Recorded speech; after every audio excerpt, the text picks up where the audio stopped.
ಹುರಿದ್ಬಿಟ್ಟು ಪುಡಿ ಮಾಡಿರೋದು ಹಾಕ್ತಾರೆ.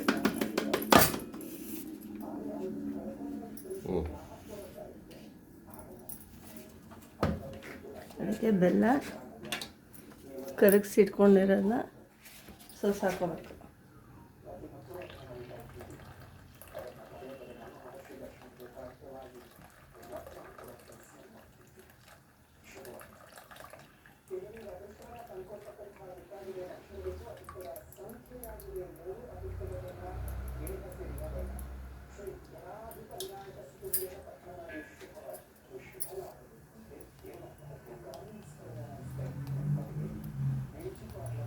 ಉಪ್ಪು ಸ್ವಲ್ಪ